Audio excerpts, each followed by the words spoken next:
Hey y'all, I'm Jen. And I'm Em, And welcome to In My Haunted Era, a podcast where we talk about all things spooky or extraterrestrial or conspiracy theories. I forgot what we say after this. I think we should say, let's talk about some spooky shit. Oh yeah, let's talk about some spooky shit. How are you?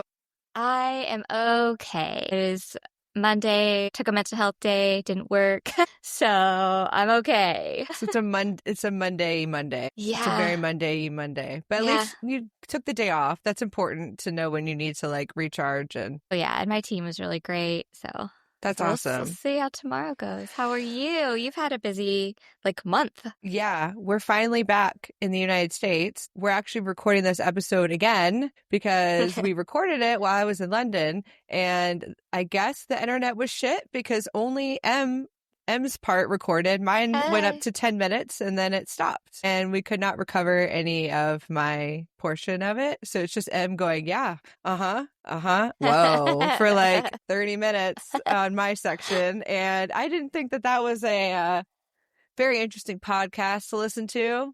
But yeah, but it's been good. We're finally back. I feel like a 17-day trip is a long trip. Did you miss your kids? I started to miss them more at the end. Okay, I was like, I'd have been like, nah.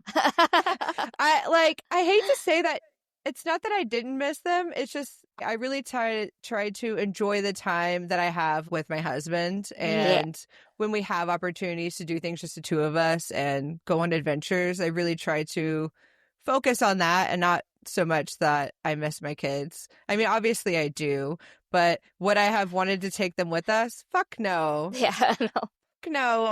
I mean, I'm not coming back. No.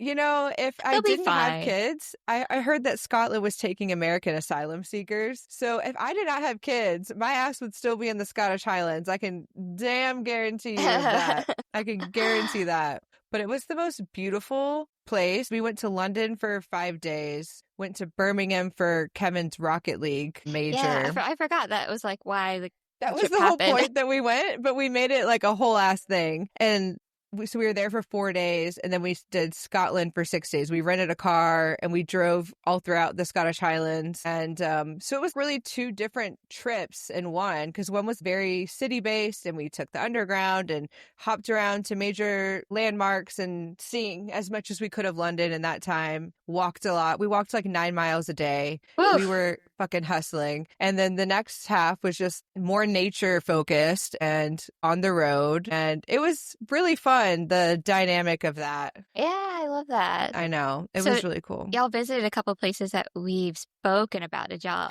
interact with any ghosts or encounter any ghosts? So we did an Edinburgh Vaults tour. Mm-hmm. And I have a gift for you from that, by the way. Thank you. I brought you a Prezi.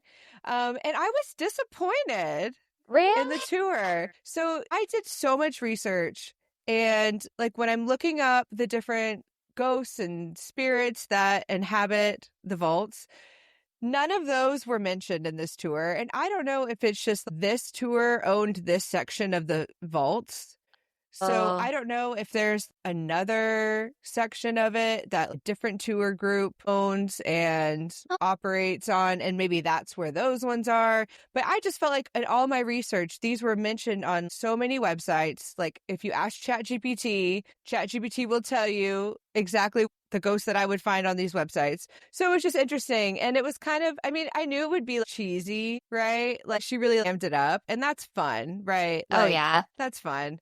And she was great. The tour guide was amazing. We spent 30 minutes above ground going through the Royal Mile, which is the main shopping area of London, of Edinburgh. Okay. And so we did above ground, and she told us spooky tales and some historical stuff about Edinburgh. And then we went underground for the last 30 minutes. And yeah, I don't know. I did so much research, so I knew a lot about the vaults, and nothing that I researched was ever really meant. Some things were the facts about the vaults, like why they were built, why they were closed, how they were recovered, that stuff all matched. But then everything else I learned about Mr. Boots and the other spirits, nobody said anything about Mr. Boots. And that's all I read about on the internet was fucking Mr. Boots. So maybe I just went on a tour that doesn't focus on that. Did you ask? I don't know. Were you like, hi? I I should have, but we were in the gift shop afterwards, and she was staying there like talking to everybody. But I didn't want to be. I know a lot about the vaults, and you didn't mention X, Y, and Z. I didn't know how to bring it I up. know more than you. Yeah. Yeah, I didn't know how to bring it up in like a respectful, not respectful, but like I don't know. I just didn't know what to say. Yeah, no, I get it. I'm glad that we did it. Because how could we go all the way there and not take a tour of the vaults? Yeah. That's super cool. What you did see in plenty were poop towers. Girl, every time I went to a castle, I tried to send you one and I don't think it sent. Yeah. But I took a picture of every poop tower I saw. It was only 3, but I'm telling you, if there was a latrine, I was taking a picture of it. But we saw one at the Tower of London, at Dune Castle, and which is where, are you an Outlander fan at all? Yeah.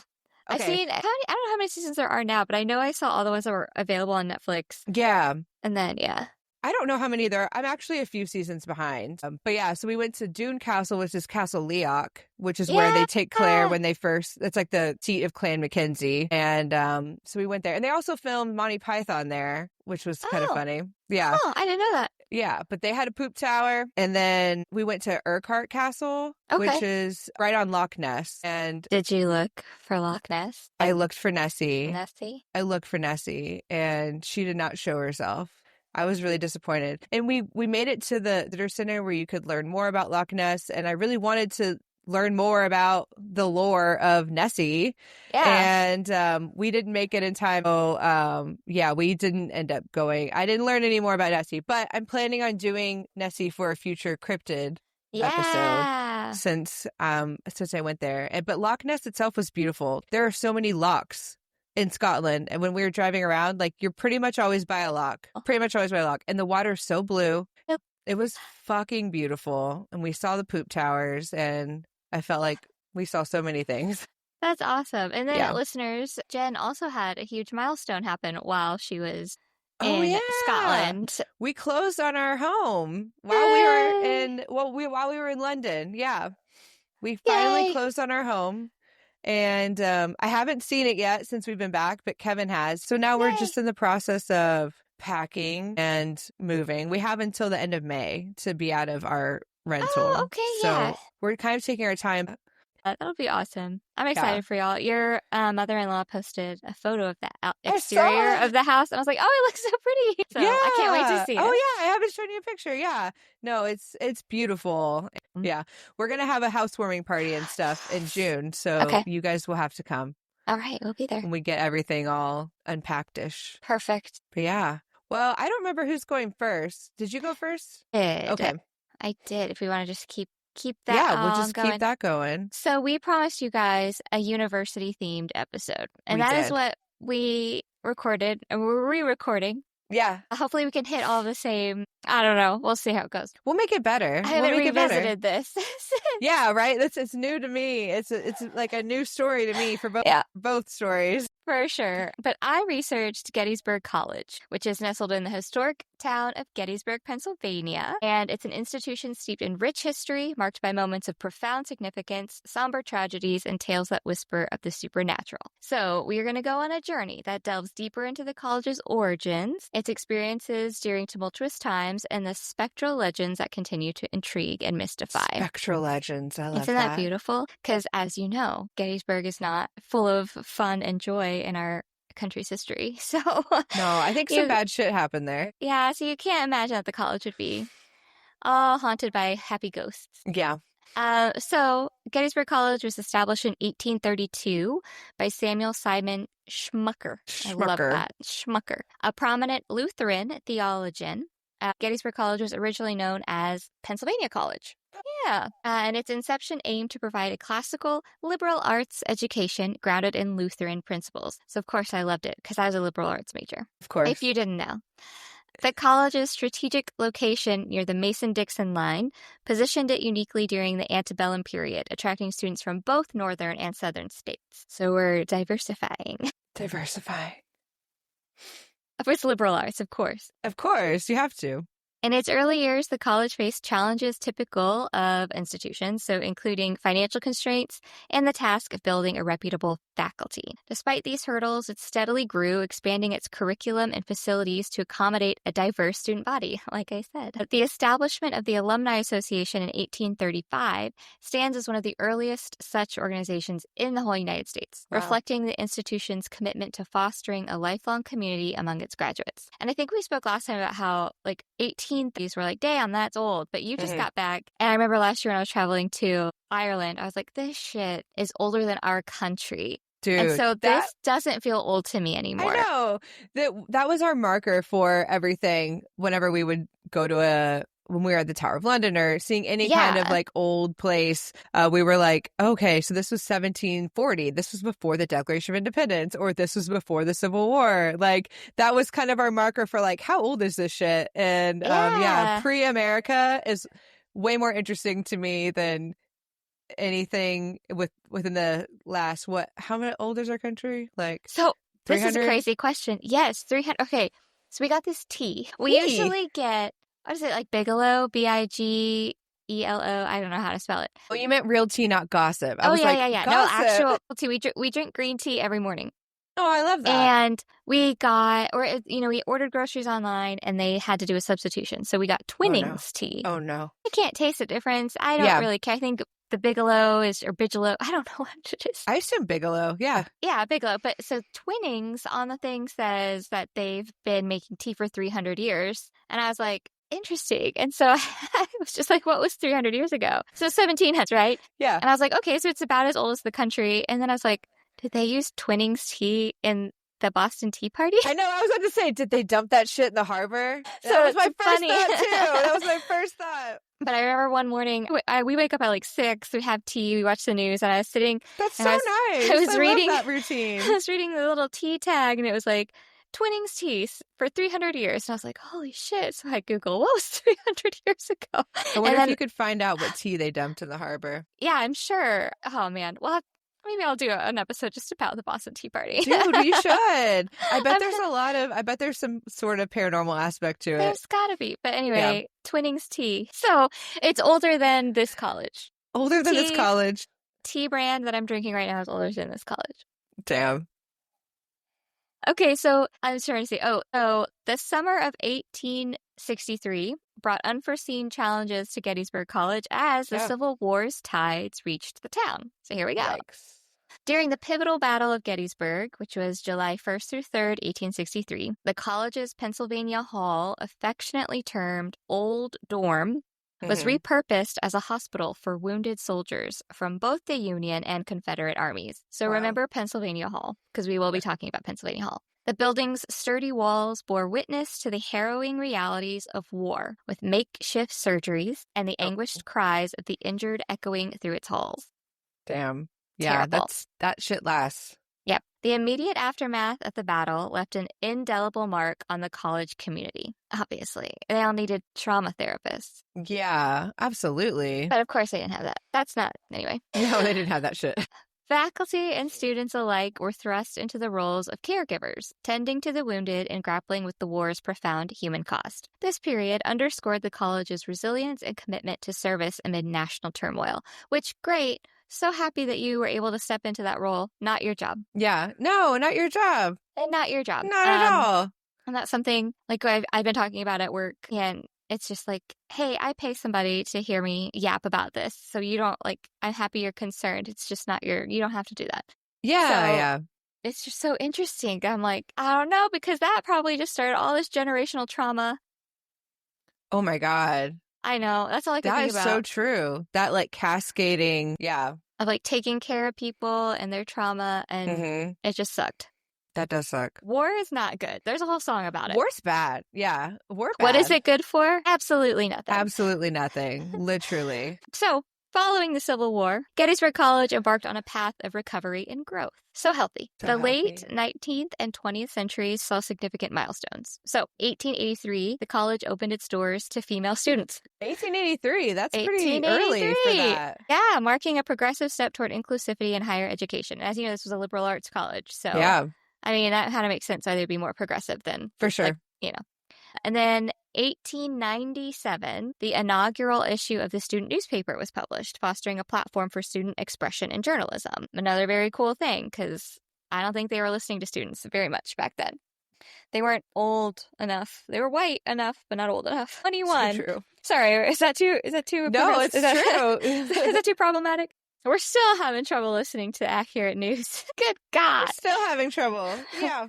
And then in 1921, reflecting its deep ties to the community and historical significance of its location, the institution officially adopted the name Gettysburg College. So that wasn't until 1921 when they started going by Gettysburg College, which I guess is kind of like owning. In my head, I was like, that's owning the trauma, because it's not Pennsylvania College, and like Gettysburg is like, when you say Gettysburg, you think of the Civil War. Yeah. So all those developments mirrored broader societal shifts and the college's adaptability to changing educational landscapes. Very cool. Very just, we love it. Mm-hmm. And the latter. Yeah.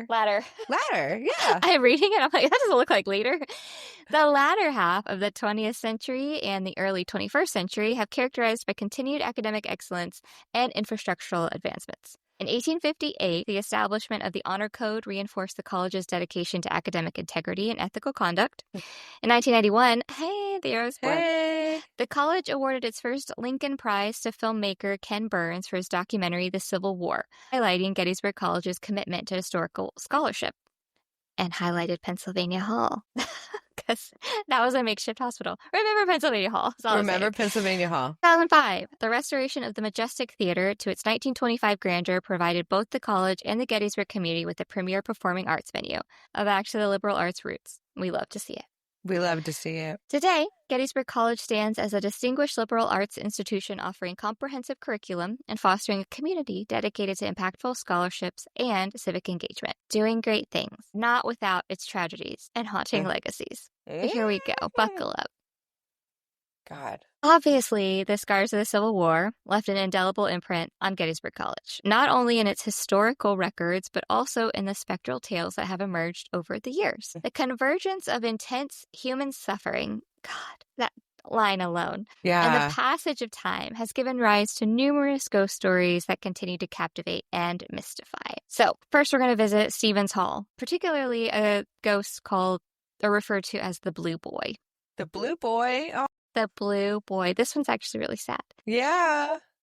So this was one of the most enduring legends, and it's that of the Blue Boy associated with Stevens Hall. According to the tale, Stevens Hall once served as a girls' preparatory school.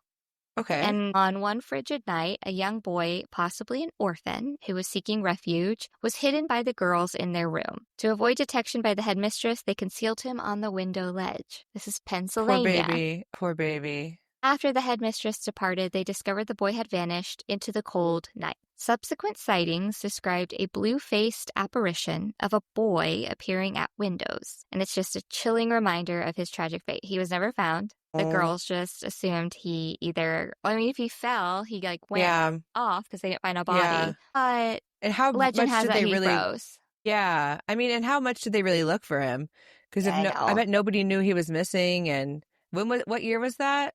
It didn't have a year. It's just it's like a legend or lore of Stevens Hall. Yeah. I'm sure there wasn't a huge search party for a boy that they were hiding.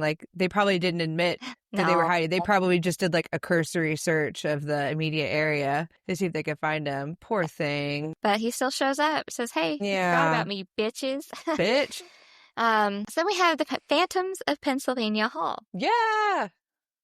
Pennsylvania Hall, as we know, had its profound Civil War history, and it is reputed to be a hotspot for paranormal activity. There have been numerous accounts of detailed, unexplained occurrences. This was my favorite one. This happened in one of the elevators, but two Gettysburg College administrators were working late one night in the early 1980s. Mm-hmm. In their fourth-floor offices at Pennsylvania Hall. The building is one of the oldest on the campus, and during the Battle of Gettysburg, as we said, it was used as a hospital. After completing their work, the men left their offices, entered the elevator, and pressed the button for the first floor. Inexplicably, the elevator passed the first floor and continued on to the basement. When the doors opened, the administrators could scarcely believe their eyes. What they knew to be storage space was replaced by a scene from the hospital from the Civil War. What?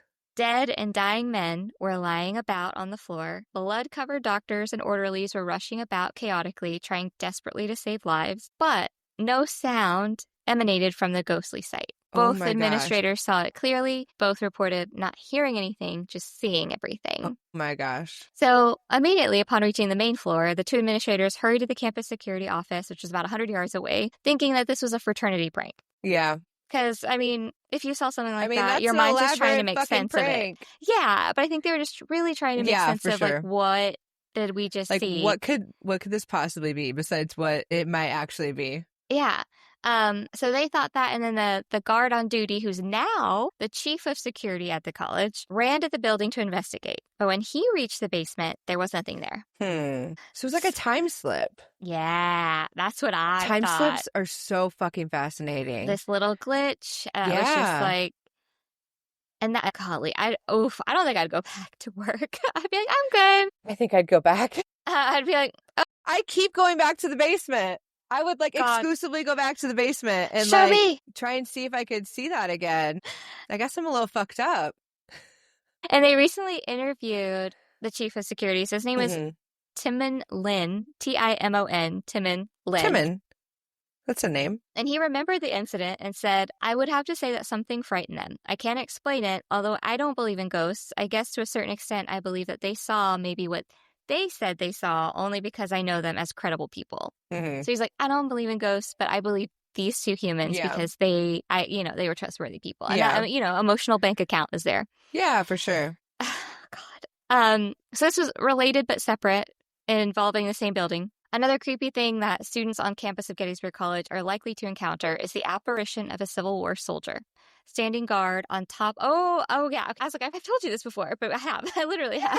Because we liked this word. But a Civil War soldier standing guard on top of the cupola. The cupola at Pennsylvania Hall. What is a cupola? So it's like this, and have you been to UT Austin? Where they have that tower in the center of their... The one that the guy shot everybody from? Yes. Okay, so that's a cupola? Cupola is like the centerpiece of the university. Because I'm pretty sure we looked it up last time. Yeah, small rounded or dome-like structure built on top of a roof or larger dome. Okay, I remember this now. Okay. Yeah. So... We literally are just repeating the same conversation. Yes, because... So, Civil War soldiers standing on guard on top of this cupola at Pennsylvania Hall. Pennsylvania Hall. Okay. Yeah. The ghost who is thought to be a signalman from the time when the Confederates held the college often aims his rifle at students on the ground. Yes, ma'am. And over the years, a number of alarming reports of a gunman on the tower have been investigated by campus security, only to find that the locks were secure and the tower was empty. Oh my God. So that was another thing. It was like they take those reports very seriously, obviously, because school shootings and, sorry, this is trigger warning, probably. Oh, yeah, trigger warning. But yeah. I see what it is now. Okay, I just looked it up because I was like, how is he standing cupola on a domed structure? Yeah. But then I looked that it's like domed and then there's a space underneath, an open section. Oh. I literally was thinking he was like holding on to that pointy thing and like... No. Oh, no.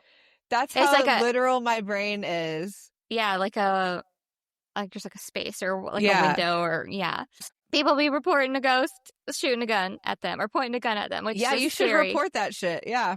Scary at a college. And then, the normal shit, mysterious footsteps. Staff and students frequently reported hearing footsteps echoing through the halls, especially during late hours. That, now this seems... That kind of thing. This seems irrelevant now.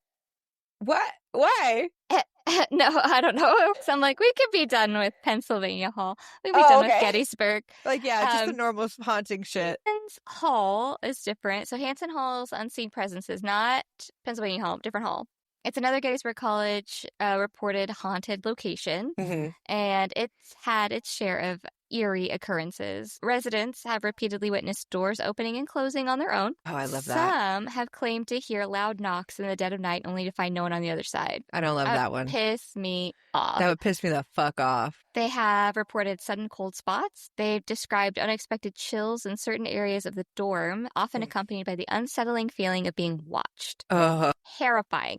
You already feel like you're being watched by all your peers in your dorm. And then, and you just start to think you're crazy because it's I ghosts. know. They've also heard phantom whispers in the quiet hours. Faint voices have been heard whispering, sometimes calling names, other times carrying on conversations and an unintelligible murmur. I would be like, I'd be mad because I want to know what they're talking about. 100%. Like, what's the fucking tea? What's the ghost tea? What's the tea? What are y'all talking about? Who's the ghost we hate? Yeah, who do we hate?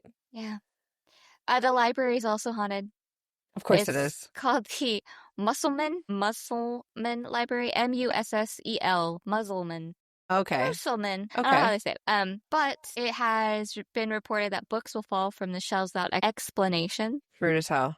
I know. And then shadowy figures. Some students have claimed to see flickering dark figures moving between the bookshelves, disappearing when they get closer, and lights turning on and off. Late night studiers have witnessed the lights turning on and off on their own, only to flicker back to life moments later.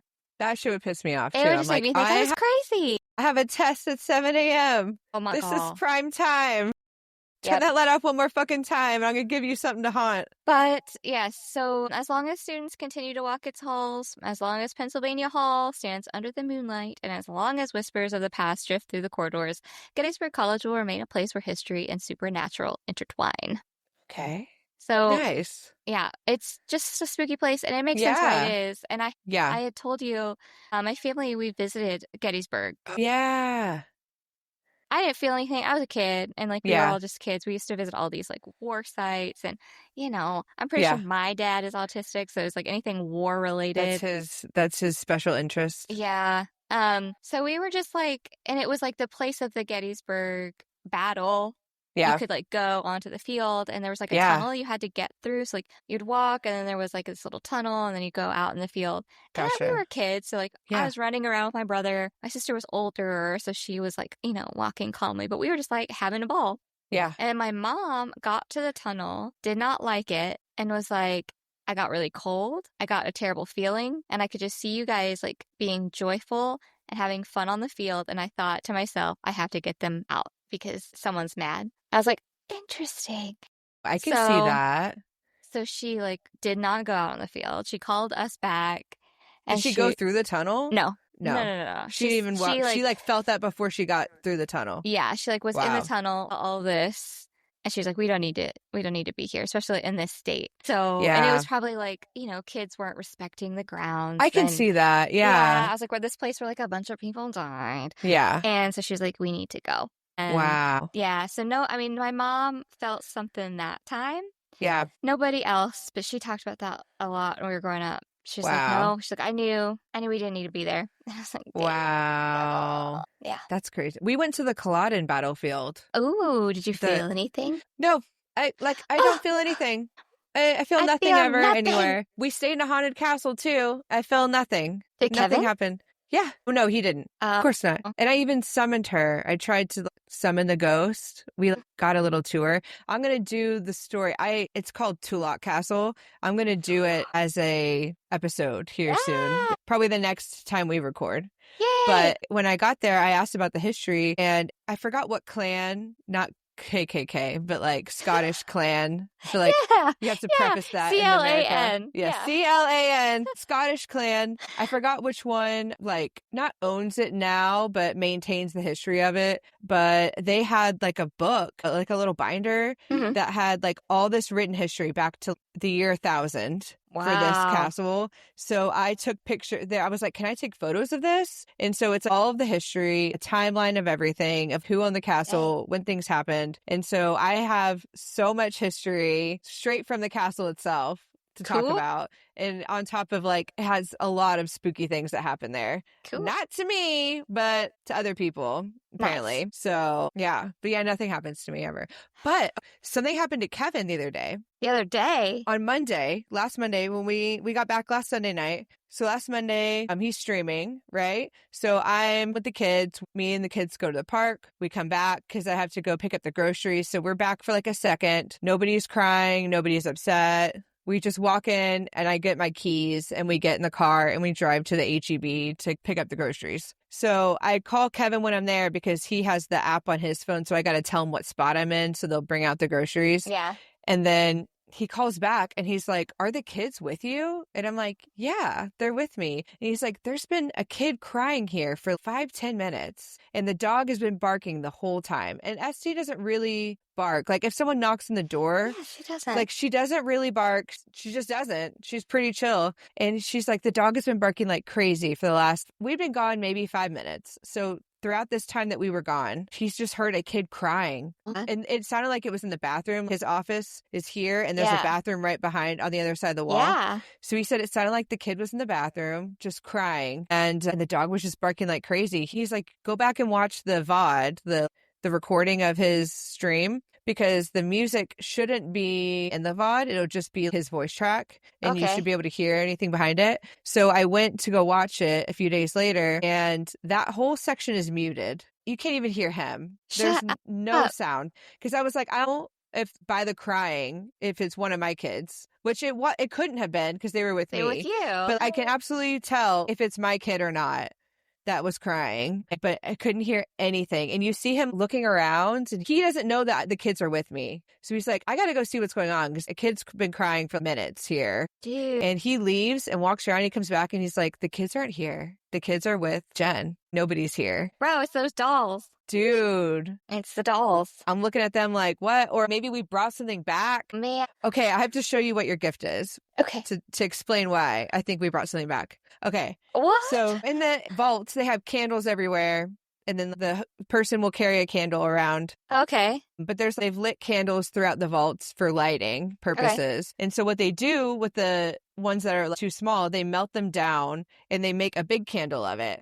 So this is a candle. It's made using recycled wax previously used to illuminate the underground vaults. So this is wax that's set in candles in the vaults. Awesome. And so this could have something. That's what I was thinking of. Maybe because I brought two of them home, one for me, one for you. So this could be holding something in it, is maybe my thought. so, an energy or... Yeah. And then the other thing I got was, this isn't haunted, but this was just cute. It's this like creepy little ghost ornament. That's cute. Look how creepy it is, but it's made by a local artist. I love it. Made in Scotland. Cute. But good yeah, pics. I wonder if it's the candles. Maybe. Because the dolls have never acted like that before. That's true. But one of the dolls is supposed to be a child. Oh. So that's possible, but Why this long, though? That's yeah, so, why just now? I mean, maybe because we were Maybe gone 'cause for you're- so long. Yeah. Or it knows I don't that, know. I mean, Or we y'all aren't leaving them. No, yeah, we're about to move and stuff, but we hadn't started Yeah. doing any like physical moving yet. So We- that's why I was like, I don't know why they'd start acting up now. I should get my dowsing rods out. I don't know why I'm just, Yeah. I just need to talk to them and see What's if one of going them on? was crying in the bathroom Why are you and so figure out sad? what's going on or if something else is here. But yeah, Kevin keeps Creepy. getting all this shit happening and not me. I'm fucking pissed. Okay, well, today I will be talking about Ohio University. Yay! A very haunted school here in the U.S. So located in the small town of Athens, Ohio, Ohio University is one of the oldest public universities in the United States, founded in 1804. So That's not old. that old, but it's old. But it's old. It's old. That's closer to the Declaration of Independence than Yeah. Civil War. Like 40 years. Yeah. Over the years, it has gained a reputation for something far beyond academics, its extensive history of hauntings. With eerie legends, ghost sightings, and a deep connection to both Native American history and a former mental asylum, Ohio University has been frequently called one of the most haunted college campuses in America. Dear God. I know. Many of its buildings have chilling stories associated with them, and paranormal activity has been reported by students, faculty, and ghost hunters alike. So like I said, the university was established on February 18th, 1804 by the Ohio General Assembly. It was the first university chartered by an act of Congress for the Northwest Territory, making it a trailblazer in public higher education. So some fun facts. The original name was American Western University, but the name was changed to Ohio University before classes began. Thank God. I know. Doesn't roll off the tongue. That sounds like a place where people would go and like dress up as cowboys and Indians. Yeah. Learn gunslinging. It's so dumb. The first classes were held in a small log cabin in 1809 with literally just one student. And the first graduating class in 1815 held only 2 students. And one of the graduates, Thomas Ewing Sr., went on to become a U.S. Senator and cabinet member under Presidents Harrison and Taylor. I don't think we like them. Probably not. I don't remember, I but can't imagine. Can't imagine we like them. The first building, Cutler Hall, was completed in 1816 and it still stands today. Dang. Despite financial struggles in the Civil War, the university expanded its curriculum to include more scientific and practical education alongside its early emphasis on classical studies, i.e. Latin, Greek, philosophy. At one point, tuition was around $15 per term. And I would have used the time money converter, but it doesn't go back that far. So I don't really know how much that would be now. I don't know. Probably a few $100s, I would think. Because you said it was 18. It said, this one says at one point tuition was $15 per term. So I don't know if that was at the beginning or like within a few decades. So it says $15 in 1800 is equivalent to purchasing power to about $380 today. Okay, that's what I thought. I figured it was like a few hundred. Yeah, crazy. I know. Those students often had to bring their own firewood for heating dorm rooms. Some bullshit. BYO firewood. Yeah. It's not included in my tuition? It's not included in that $15. Dumb. Student life began to develop with literary societies, debates, and fraternities starting to form in the 1830s to 40s. Campus grew slowly. New buildings included Wilson Hall and Ellis Hall, both rumored to be haunted, which we will get to shortly. Sweet. The early 20th century brought a major increase in enrollment and program offerings, including education, engineering, and commerce. By 1902, the College of Education became one of the most prominent schools in the region for training teachers. World War I brought ROTC to campus and altered the student body, with many young men enlisting. Aww. And the Great Depression caused budget cuts, but OU persisted through federal aid like the New Deal. After World War II, the GI Bill caused a massive surge in enrollment. The university invested heavily in infrastructure, with Baker Center, Peden Stadium, and numerous dorms being constructed. The post-war era also brought an emphasis on liberal arts, sciences, and communication, leading to the rise of the E.W. Scripps School of Journalism in 1924 and the Scripps College of Communication. Since then, OU has expanded regionally and internationally, establishing regional campuses and international partnerships in China and the Middle East. Ohio University has become a hub for sustainability efforts, research, and media innovation. To this day, enrollment remains strong with around 30,000 students system-wide. Dang. And so OU has consistently been named one of the most haunted campuses in America, with legends surrounding the Ridges, a former insane asylum, and dorm hauntings. But why is it so haunted? Yeah. I'll tell you. Thank you. The city of Athens, Ohio has been recognized by the British Society for Psychical Research as one of the most haunted places in the world. I know. Like, in fucking Athens, Ohio. Yeah. But goddamn. But modern psychic researchers believe that the Athens area is home to a highly active vortex, a portal that connects our world with the spirit realm, enabling spirits to pass freely between both worlds. Long before this was recognized, the Shawnee and other tribes considered Athens a site of powerful energy where spirits resided. That is why you gotta listen to the Native Americans. Yeah, they were here first. They know the land. They know the vibes. I know. For centuries, native shamans and healers came to this area, particularly to the summit of Mount Nebo, the highest peak in the region at over 1,000 feet, seeking guidance and inspiration from the spirits. These groups had burial grounds in the area, and many believe the university, including Wilson Hall, which we'll talk more about shortly, was built over or near some of these sacred sites. The university's location also plays into a larger eerie phenomenon. Surrounding the campus, there are 5 cemeteries: Sim Cemetery, Hanning Cemetery, Cuckler Cemetery, Zion Cemetery, and Higgins Cemetery. Damn. There's also a bunch more, but like these 5 in particular, when mapped, form a nearly perfect pentagram with the university and Wilson Hall in particular at the center, right smack dab in the middle. Shit. Yeah. Who designed that? I know. Somebody really fucked up. According to the book Ghost Hunting Ohio by John B. Kachuba, pentagrams are symbols that draw spirits. Only the center is a safe zone that spirits cannot enter. But that doesn't really quite explain why Wilson Hall is supposedly the most haunted location on the Ohio University campus sits at the center. Like, it's at the center where it's supposed to be safe, but literally it's most active. Super haunted. Yeah. Interesting. So some experts say that any 5 points can be united on a map in the form of a pentagram. So like this is just coincidental and does not contribute to the hauntings at all. But this suggests that all interpretations of the pentagram mystery at Wilson Hall are merely speculations. Others believe that this alignment traps spirits within the campus, creating a supernatural vortex that intensifies hauntings. And I'm more inclined to believe that one. Yes. It's funny that you bring up pentagrams. Because, so we talked about Steven, my spicy brain Steven. Yeah. Okay, I gotta just show you what he did. I was folding laundry, and Uh-huh. he comes into the room, and he's like, "Hey, I gotta show you my pentagon, my penta." And I said, "What are you trying to say?" He goes, "What's the devil thing? Pentagram or pentagon?" I said, "Do you mean a pentagram?" And so he takes me to his office, and hopefully this can like show up. Look at what he has done. What? Okay, Why did he do that? so he's a YouTube content creator, and he was Uh-huh. doing something for a YouTube short. Is he manifesting a Disney Yeah, vacation? I guess. So he was like, "You told me you were depressed, so I am trying to summon some Disney tickets." And I was like, "What the hell is wrong with you?" He's But doing witchcraft in the office. it was really sweet that he couldn't say pentagram. It's so cute. And earlier he was like, "Hey, do you have any red lipstick that you don't use?" And I was like, "Yes." So you're talking about pentagrams. I'm like, my husband couldn't say pentagram earlier. He said penta a couple times and then pentagon. Did he use the red lipstick for this ritual? He did. He's our little witch. He's a little witch. He's our little baby witch. What a cutie. Yeah, so He's doing witchcraft in the office. had these candles, and I'm like, they're like Bath and Body Works candles on the floor. And I'm like, It's a great sentiment. That is very sweet of him to do witchcraft for you. you told me you were depressed. Yeah, so I did witchcraft. Great. Thank you. I love that. I love that. My That is the penta. funniest thing I've ever heard. You have to send me that picture so we can put it on the Okay. Instagram post. You want to see my penta? Yeah, I want to see my pizza.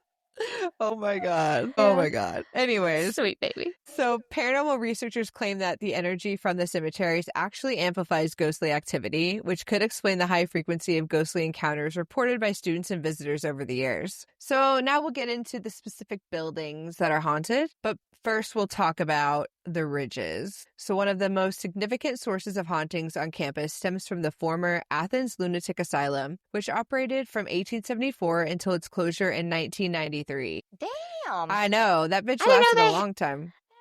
They had those at that I time. think that was probably not at its peak operation in, in 93, but no, couldn't be. yeah. Now known as the Ridges and owned by Ohio University, this facility was built to treat individuals suffering from mental illness, but it quickly became overcrowded and notorious for its harsh treatments, including lobotomies, electroshock therapy, and prolonged isolation. Hate that. I know. At its peak in 1953, the asylum housed 1,749 patients and included 78 buildings spread over more than 1,000 acres. During the height of its operation, many patients endured horrific conditions and a significant number died while confined within the asylum walls. One of the most well-known ghost stories associated with the Ridges is the tragic case of Margaret Schilling, a patient who mysteriously vanished on December 1st, 1978. I know. The 54-year-old patient had privileges to leave the grounds as long as she returned in the evening.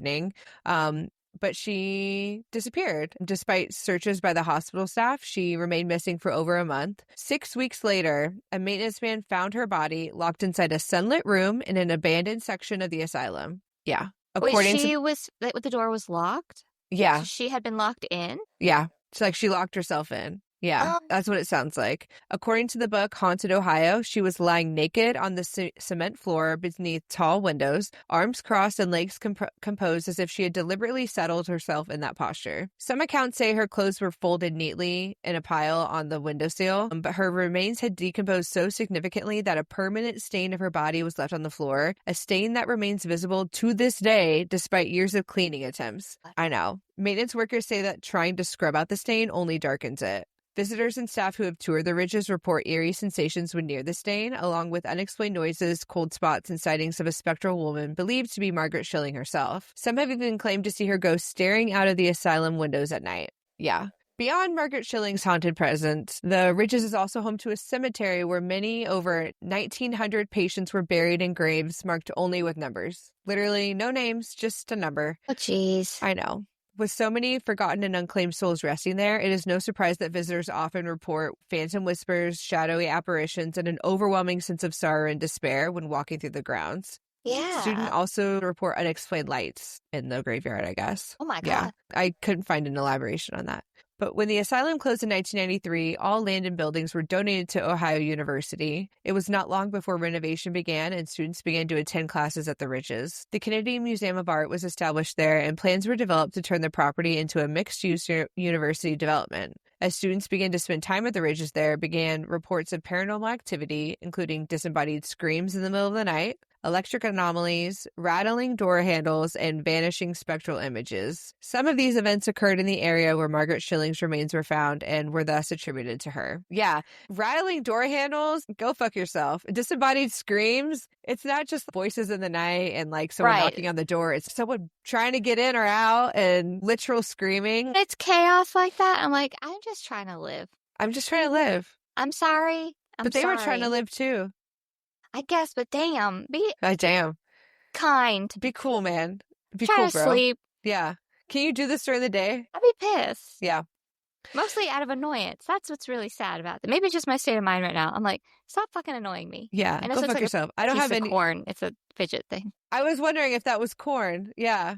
I like that. I need one of those. One of the most famous and terrifying paranormal hotspots at Ohio University is Wilson Hall, which has long been considered one of the most haunted dormitories in the United States. Imagine getting assigned Wilson Hall. So if I was in college, if I think about myself in college, I would have been scared because I was not as into this shit as I am now. But now, if I don't get assigned to Wilson Hall, I'm going to burn your house down. Or just befriend somebody. Yeah. Or pay somebody off. I wouldn't want that. And it's for that very reason. I like to sleep and I like to be in quiet. And I'm like, if I'm in a haunted dorm, not just a haunted dorm, these are one of the most haunted dorms in America, I'd be like, I am good. I don't need a degree. I need sleep. I take sleeping medicine. Nice. And I wasn't going to take it when I was at the castle because I wanted to be able to be woken up. Yeah. But I took it because I really could not sleep. And I think that's why I didn't experience anything. I mean, not they were the only reason why. They were trying, but that bitch, fuck, she's out. Hey. She ain't going to wake up. That happened to Steven. He doesn't take any medication, but I woke up sick on Saturday night. Well, it's Sunday morning. It was like 2:38. 2:38. Yeah, woke up sick to my stomach. I was like, oh, something's wrong. And, had some sessions in the bathroom. Mm-hmm. Came out, and I was like, I grabbed Steven's arm, and I was like, Steven. And I told him what's going on. I was like, I need water. Didn't wake up at all. So I asked him about it the next morning because I woke up and I was still like kind of sick. Yeah. And I was like, he's like, why didn't you wake me up? I go, bitch, I tried. I was shaking your arm. I told you what was going on and I need water. Yeah. And he's like, I don't remember that at all. I was sleeping so great. I was like, fuck you. He doesn't even take medicine? No. I was like, I was fighting for my life on the toilet. Sleep like that. Yeah, he did. Oh my God. Wow. I could have passed out. You could have passed out. And I was like, how did you not know the bathroom light was on? There were, I don't know, countless toilet flushes. And I was like, fighting. There was a ruckus. Life. Yeah. And you slept. Wow. I hope you had water. Hope you had a good fucking dream. I was like, fuck. God damn. So I drank faucet water from my hand. Oh my God. From your hand. That's the best you could do, baby. That's the best you could do. I was like, I'm dying. Oh no. I'm so sorry. That's the worst. No medication. None. Not a goddamn thing. I'm glad you survived. Me too. Barely. So I'm still here. Wilson Hall, located on West Green. Wilson Hall was built in 1965 and houses hundreds of students, except room 428. Room 428 has been permanently sealed by the university due to the sheer number of unexplained events that have taken place there. According to legend, a student who lived in room 428 during the 1970s became deeply involved in occult practices and astral projection, which of course, it's like satanic panic time. I am cautious to actually think that any of that was going on, but I mean, maybe. But they say she was obsessed with communicating with the dead and, as some reports claim, attempting to open a portal to the spirit world. Not long after she began experimenting with these rituals, she was found dead under mysterious circumstances. Some accounts say she committed suicide, while others claim that she was found in a position that suggested she was in the middle of an occult ritual when she died. Ever since her death... You said she was into astral projection? Yeah. I think I mentioned this last time. There's a show on Netflix called Behind Her Eyes. Oh, yes. Maybe she didn't actually die. Maybe she just astral projected and took over somebody else's body. Yeah. And maybe she couldn't get back to her body. Somewhere. Yeah. Oh, yeah. Because or maybe she couldn't get back to her body. We talked about Insidious, where that boy was in a coma and he just couldn't get back to his body. And that was why. Yeah. So that sounds likely to me. Me too. I'd like to think that. I need to watch that show still. It's Behind freaky. Her Eyes. Okay. Ever since her death, strange occurrences have plagued Wilson Hall, particularly in room 428.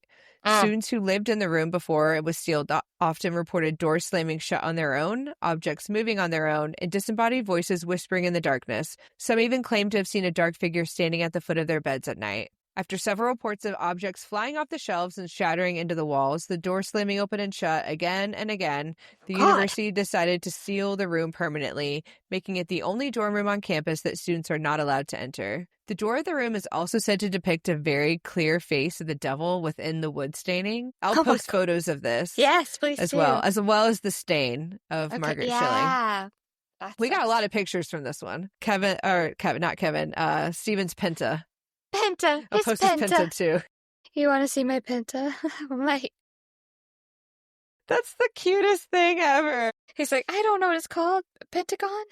Pentagon. Spiritualist experts claim that the geography of the area with the layout of peaks, mountains, and valleys make the spot very conducive to psychic energy. And at the beginning of the 90s, a newspaper researched the property in a routine examination for the institute, and they discovered that Wilson Hall is built on the same location as the original site of an early cemetery of Athens Mental Institute. So you got that going on it too, outside of the Pentagon.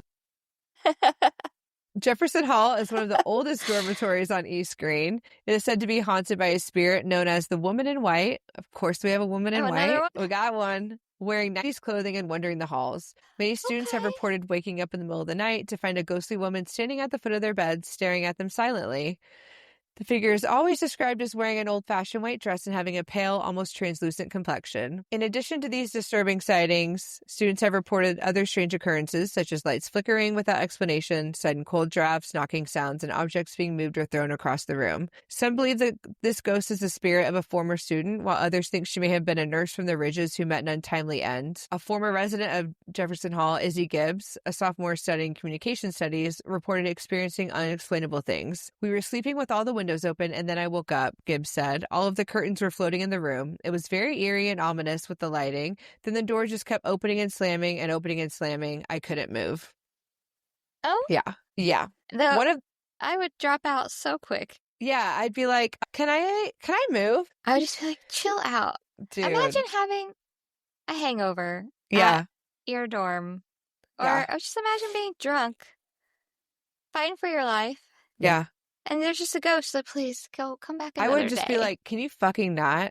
Come back another day. And I think that's what a lot of people don't do, or maybe they can't, because she just said she couldn't move. And a lot of people are so scared in those situations, they don't think to just literally say out loud, like, hey, can you cut that out? Or like, please stop. Because I think that we have a lot of power in our words as being like actual people alive on this earth. And we have more power than them in that regard. And I think a lot of times I've heard of a lot of situations where people just say like, hey, stop doing that. Please leave me alone.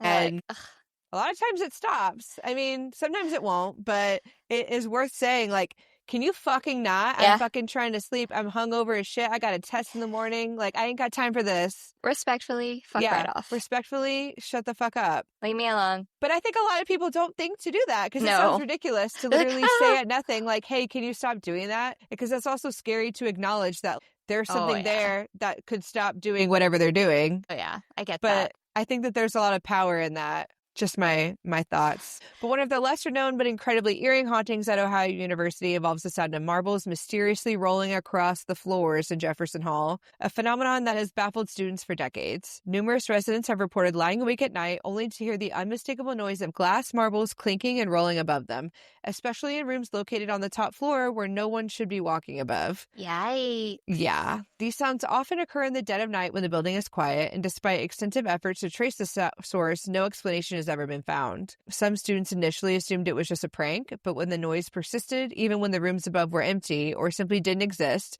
it quickly took on a supernatural reputation. There's a popular theory that the marbles are connected to the spirit of a child, possibly one who passed away at the nearby Athens lunatic asylum and somehow found their way to Jefferson Hall. Others believe the marbles are a residual haunting. Some even claim that a former resident tragically died in Jefferson Hall and the marbles were part of their personal belongings, now used by their restless spirit. Regardless of the origin, the sound of marbles rolling in Jefferson Hall has become one of the most consistent and chilling hauntings at Ohio University. Even those who haven't experienced any other paranormal activity often recall that eerie, unexplained noise, a simple yet spine-tingling reminder that something or someone might still be playing upstairs. Now we're going to Washington Hall, located on East Green. It has multiple ghost stories attached to it. It is rumored to be haunted by the spirits of a basketball team that tragically died in an accident. Though historical records do not confirm confirm any such incident, the legend has persisted for decades. One story says a girls' high school team stayed there while attending a basketball camp and reportedly had like the best time of their lives. The girls were soon killed in a bus accident, and it's thought that their spirits returned to the place they all enjoyed the most.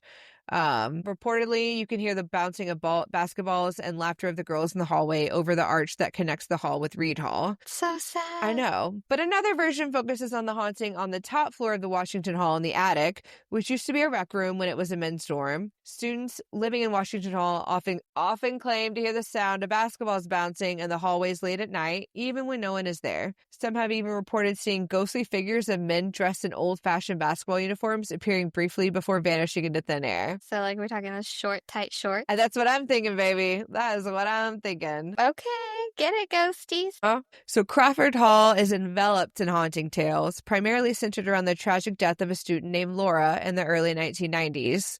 According to campus lore, Laura, who served as a resident assistant, fell from a fourth-floor window during Easter break. This incident has given rise to numerous reports of paranormal activity within the hall. Residents have reported lights flickering and appliances malfunctioning without any apparent cause. Doors are said to open and close on their own, accompanied by a sudden, inexplicable noises echoing through the corridors. Some students have reported seeing a shadowy figure resembling a young woman in the areas near where Laura's fall occurred. Attempts to play Bob Marley's song Laura, reportedly a favorite of the deceased, are said to be met with technical difficulties within the hall.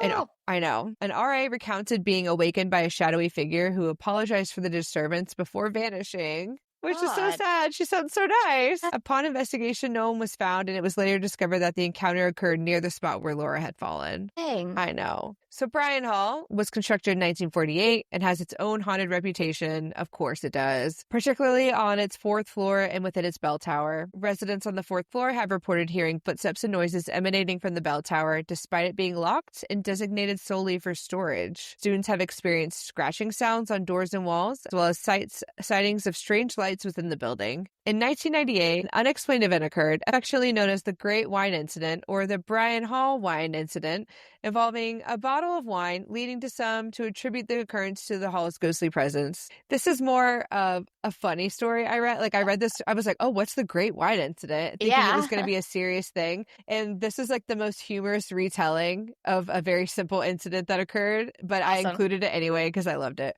So this is a story from Brian and Richards. I think he had a blog I found it on. It was February, and the old steam pipes in the Century building were cranking out ghastly heat. I slept most nights with the window open to the blistering winter snow and the fan blowing. One afternoon, as I entered the sauna that was my room, I sat down at the desk and noticed a liquid on the keyboard. It was also spilled onto other parts of my desk.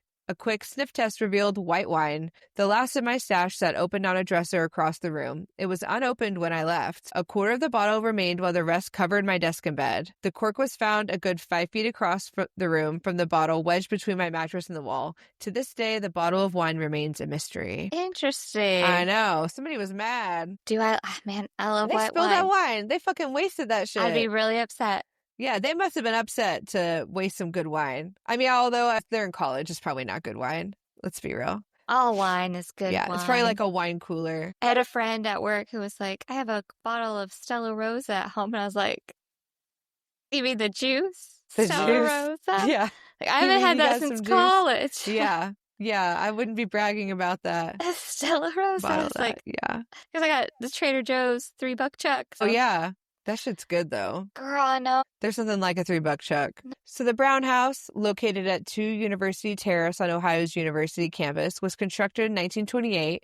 In 1964, Ohio University acquired the property, and it subsequently housed the Home Economics Department. The residence was generously donated to the university by Millie Brown, a lifelong resident who cherished observing the local children playing outside her window. Following her passing, students and visitors reported witnessing her apparition gazing from the window, and occasionally the sounds of children playing, reminiscent of the home's earlier ambiance. Legend has it that her ghost even took a child on a tour of her home. In March 2019, the university's Board of Trustees authorized the demolition of the 90-year-old Brown House as part of a strategic plan addressing deferred maintenance. In the future, the residential-style house is on College Green. So it's no longer there, but it has an interesting haunted history. Yeah.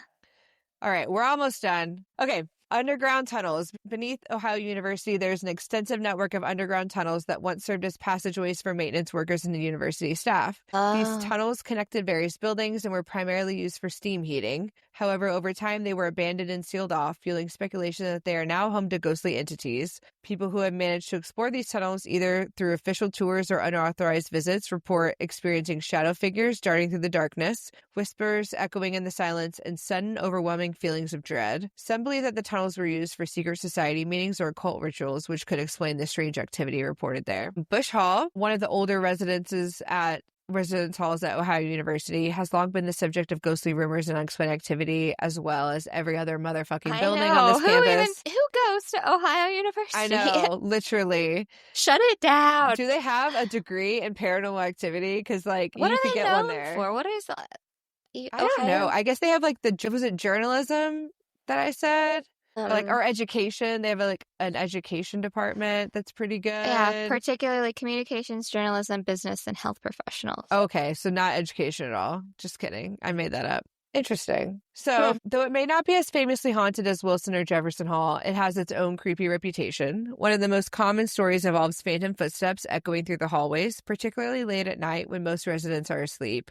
Many students have reported hearing these footsteps approaching their doors, only to open them and find nobody there. These noises often seem to come from unoccupied rooms or sealed off areas, leading many to believe that something unseen walks the halls after dark. They also have their own marble sounds, along with the poltergeist who... What the fuck is up with these marbles? Dude, somebody was playing with marbles all over this goddamn campus. Like, Jesus. But yeah, they have a poltergeist too who haunts the place by turning the water on and off and causes lights to flicker or shut off suddenly, even when there are no electrical issues. Some students have seen shadows darting across their walls, only to turn and find nothing that could have caused them. Objects have been also known to move on their own, especially small personal items like keys or books, which residents sometimes find in completely different spots than where they left them. Oh, it's annoying. Yeah. Perhaps the most chilling legend tied to Bush Hall is the appearance of a ghostly woman in a long dress, often seen standing in the stairwells or peering into rooms from the hallway. Literally, that's another thing that would scare the fuck out of me. Someone peering around the door, like you just see like the part of their head. That would make me shit my pants. Fuck for off. Sure.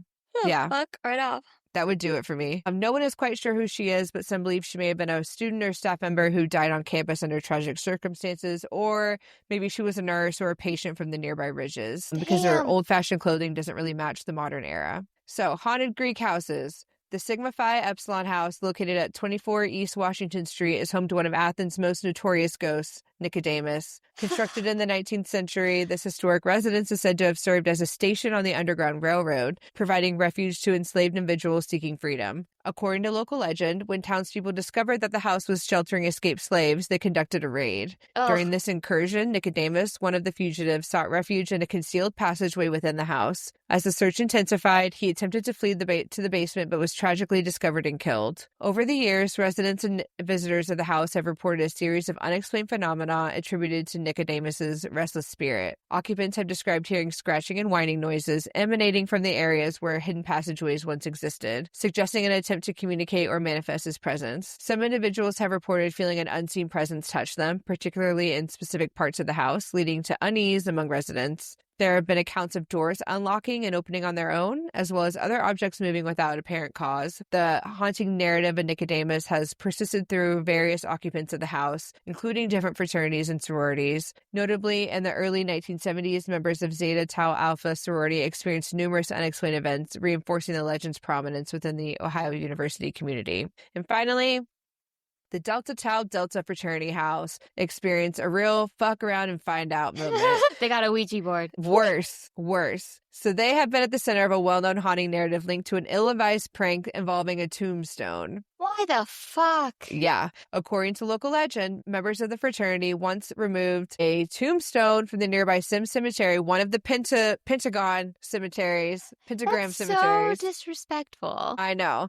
And they brought it back to their residence at 4 University Terrace. Following this act, they reportedly experienced a series of unexplained disturbances in the house. Who would have thought? No shit. Residents described occurrences such as doors slamming shut on their own, objects moving inexplicably, and windows shattering without any apparent cause. The unsettling events persisted until the fraternity members decided to return the stolen tombstone to Sim Cemetery. After restoring the gravestone to its rightful place, the reported paranormal activity ceased, suggesting a direct correlation between the disturbance of the tombstone and the haunting experiences. No shit, it was mad. It was like, mad. what the fuck?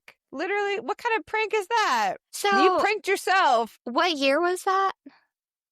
It doesn't say a year. Okay, interesting. I know. What a dumbass. I know. A bunch of I'm like, dumbasses. yeah, y'all fucked around and found out so hard. But Ohio University's long and storied past is filled with academic milestones, historic firsts, and a chilling number of ghost stories. From ancient burial grounds and eerie cemeteries to haunted dorms and the infamous Regis Asylum, the campus is steeped in paranormal lore. Whether you're drawn by its educational legacy or its supernatural reputation, one thing's for sure, at Ohio University, history and hauntings go hand in hand, and some students believe the past never truly rests. And that is Ohio University. So I looked up famous alumni from Ohio University.